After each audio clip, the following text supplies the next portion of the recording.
नमस्कार, मैं प्रज्ञा गुप्ता एक बार फिर से उपस्थित हूँ आप सबके बीच। सूर्यकांत त्रिपाठी निराला की कविता हारता है मेरा मन के साथ। आप सब जानते हैं महाप्राण निराला छायावाद के प्रखर कवि हैं और रहस्यवाद छायावादी काव्य की एक मुख्य विशेषता रही है। सूर्यकांत त्रिपाठी निराला जी के काव्य में भी पग पग पर रहस्यवाद की अभिव्यक्ति मिलती है। निराला का जीवन दुख एवं संघर्ष से भरा रहा। वेदना एवं निराशा के मध्य भी निराला सदैव एक दार्शनिक की भांति सोचते रहे।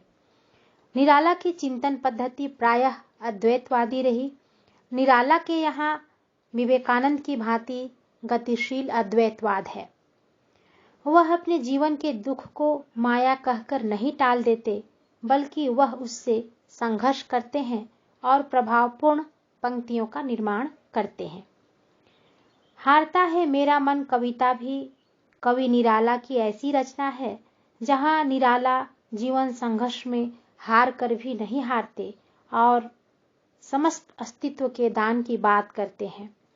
इस कविता में निराला अपनी पराजय में अपने प्रिय के सामीप्य का अनुभव करते हैं। कवि निराला कहते हैं, कविता की पंक्तियां हैं, देखिए।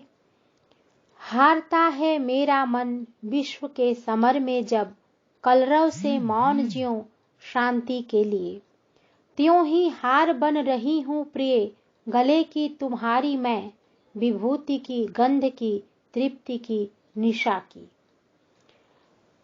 इन पंक्तियों में कवि निराला कह रहे हैं, मेरा मन इस संसार के संघर्षों में जब हार जाता है, शांति के लिए जब अपनी चहक में मौन होने की चेष्टा करता है, तभी हे प्रिय मेरा जीवन तुम्हारे गले का हार बनता हुआ प्रतीत होने लगता है। तुम्हारी विभूति, भाव, गंध और निशा ही पूरा आश्रय बन जाती है। आगे की पंक्तियों में कवि निराला कहते हैं, जानती हूं तुम में ही शेष है दान मेरा अस्तित्व सब, दूसरा प्रभात जब फैलेगा विश्व में, कुछ न रह जाएगा तुझमें तब देने को। कवि निराला कह रहे हैं, मैं यह जानता हूं कि तुमको ही मेरे समस्त अस्तित्व का दान देना शेष है। उसके उपरांत संसार में जब तक नवीन सृष्टि होगी, तब तक देने के लिए मेरे पास कुछ भी शेष न रह जाएगा।